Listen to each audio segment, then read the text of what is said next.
yang berfungsi sebagai pelumas sendi atau tendon. Kista ganglion seringkali memiliki struktur seperti tangkai yang menempel pada kista.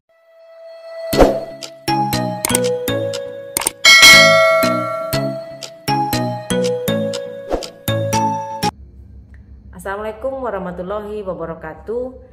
Kista ganglion ini merupakan benjolan yang sering muncul di sepanjang area tendon atau sendi pergelangan tangan dan juga di tangan.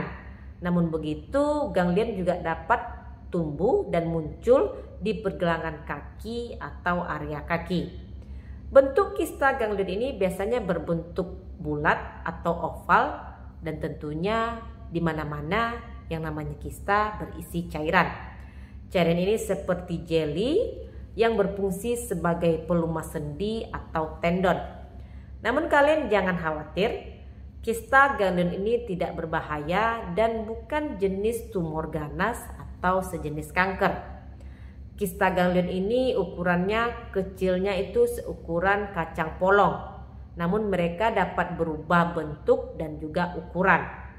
Jadi bisa berukuran 4-5 cm. Dan dokter kami juga pernah melakukan pembedahan kista ganglion yang berukuran 4 cm. Kista ganglion ini bisa terasa nyeri jika kista menekan area saraf yang ada di dekatnya, dan kondisi ini terkadang mempengaruhi pergerakan sendi di area tersebut. Kalian bisa menilai apakah benjolan yang kalian alami merupakan kista ganglion atau bukan. Saya akan kasih tahu beberapa ciri-ciri umum dari kista ganglion. Jadi kalian bisa prediksi apakah ini kista ganglion atau tidak. Pertama, dari segi lokasi. Kista ganglion paling sering berkembang di sepanjang tendon pada sendi tangan, di tangan, pergelangan kaki, di kaki, atau di dekat sendi lainnya. Jadi jika kistanya muncul di area-area sendi tubuh, kemungkinan kamu mengalami kista ganglion. Kemudian dalam segi bentuk dan juga ukuran. Kista ganglion ini berbentuk bulat atau oval. Beberapa kista terlalu kecil untuk kalian rasakan. Namun jika ukurannya cukup besar, kalian bisa melihatnya dengan jelas adanya benjolan di area sendi tubuh, terutama sendi tangan dan juga kaki. Ukuran kista ini dapat berubah, seringkali bertambah besar seiring berjalannya waktu dengan pergerakan sendi, atau mungkin kalian terlalu melakukan pergerakan pada area sendi tersebut. Dalam arti kata, kista dapat bertambah besar ketika kalian aktif bergerak dan bisa mengecil ketika istirahat. Dan kista ganglion ini berada tepat di bawah kulit kalian. Ini mungkin terlihat mirip seperti gelembung yang keluar dari sendi tersebut. Dan ganglion terkadang memiliki efek tembus cahaya. Kalian bisa melihat melalui benjolan pada sudut-sudut tertentu. Kemudian dari segi nyeri, kista ganglion ini tentunya biasanya tidak akan menimbulkan rasa nyeri. Namun nyeri dapat dialami jika kista ganglion ini menekan saraf atau struktur lainnya. Dan ini dapat menyebabkan terjadinya nyeri, kesemutan, mati rasa, bahkan terjadinya kelemahan otot.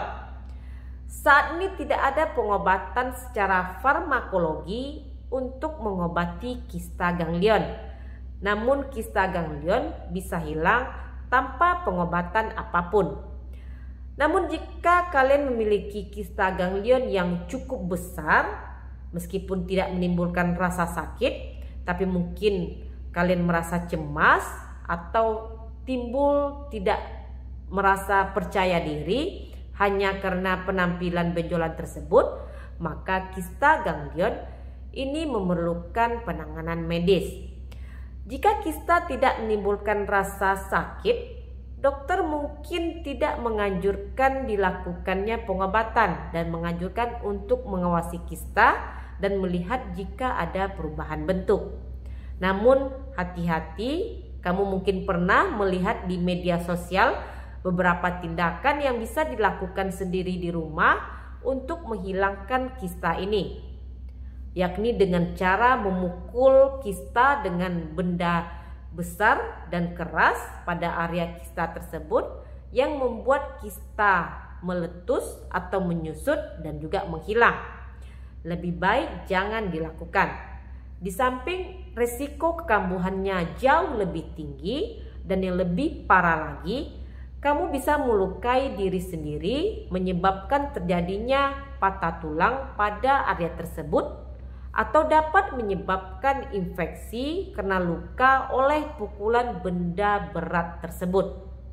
Begitu juga jangan mencoba menusuk kista sendiri di rumah dengan jarum atau benda tajam lainnya. Ini juga akan meningkatkan terjadinya resiko kekambuhan atau resiko infeksi. Lebih baik serahkan ke ahlinya. Jika kista menyebabkan nyeri atau mengganggu pergerakan sendi, mungkin dokter akan menganjurkan beberapa pilihan pengobatan. Pertama, dengan mengurangi pergerakan. Dokter akan menganjurkan pemakaian penyangga untuk mengurangi pergerakan. Namun tentu ini akan menyulitkan dalam melakukan kegiatan sehari-hari.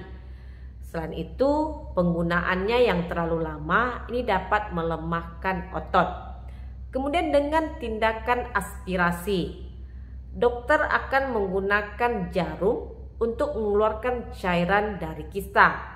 Namun terkadang cairannya sangat kental sehingga sulit untuk dikeluarkan.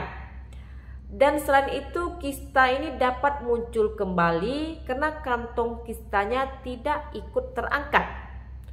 Jadi masih berada di dalam sehingga cairan dapat terisi kembali di kantung yang tertinggal tersebut.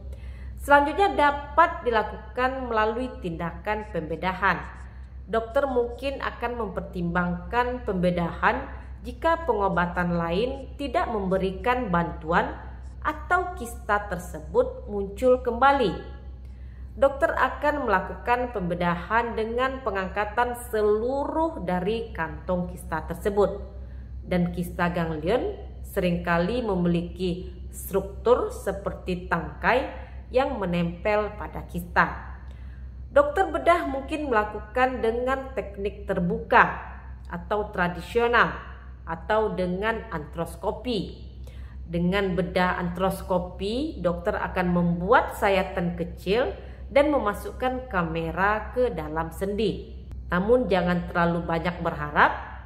Untuk tindakan canggih ini tidak semua rumah sakit dapat melakukannya. Dan kista ganglion ini tentunya sangat berisiko muncul kembali walaupun setelah dilakukan tindakan operasi. Penelitian melaporkan kekambuhannya hingga 31%. Jadi apapun jenis pengobatan yang akan kamu ambil, pastikan untuk berkonsultasi dengan ahlinya. Terima kasih telah menonton video saya kali ini. Semoga bermanfaat. Jangan lupa untuk di like, komen, dan di subscribe. Dukung channel ini agar lebih berkembang. Jumpa lagi di video saya berikutnya bersama saya Devi Febriani, perawat kamar bedah. Stay healthy. Assalamualaikum.